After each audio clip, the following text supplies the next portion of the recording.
Alright, welcome back to the Fight Talk. Today I am here with the one and only Radio Rahim. How are you doing, bro? It's an absolute honor to have you on the Fight Talk. Well, it's an honor to feel like it's an honor to be interviewed. So I'm in London. I'm here for the fights, which is always a proper pleasure for me. I enjoy the city. I enjoy the fight game. I enjoy seeing young guys like you getting started, broadcasting, covering the sport. This is brilliant. I'm very, very happy to be here. What do you make of Misfits Boxing and influencer boxing as a whole?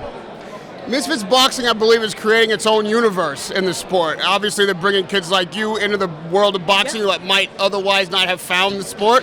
They're bringing in a whole new universe of fans and fighters, guys who wouldn't get a shot against traditional boxers, but are putting on their main events at Wembley. There's nothing better than bringing a new generation to the sport, so it's brilliant. Exactly. I want to get some of your predictions for the fights that's coming up. I don't do predictions, and here's why. Because we have no idea. Nobody knows anything. That's true. All we can do is figure out how somebody might win and how somebody might lose, but we'll have to come up on Saturday night to find out who does it. That's why we show up for the fights. So if you're going to try to come up with somebody that can win and how they can win, let's say KSI does win, how does he win? And if Joe Fournier wins, how does Joe win?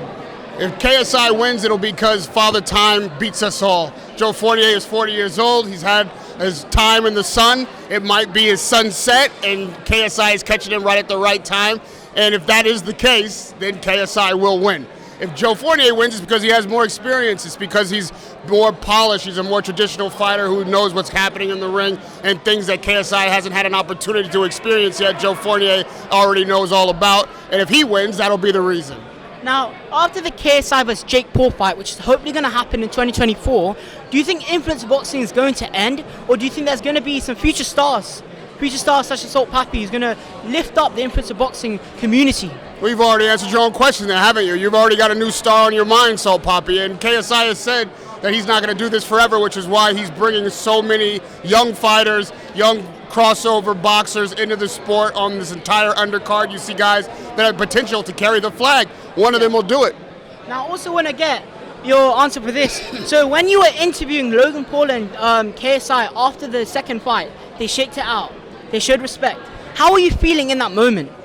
I felt like it was an iconic moment for boxing. I felt like we were at the start of something, and the truth is that we were. Right from that moment on, both of those guys have taken their own path. They've been global stars. They brought boxing new fans, new energy. Main events are still happening with those guys, so I felt like it was the start of something. And here we stand years later, and indeed, it was.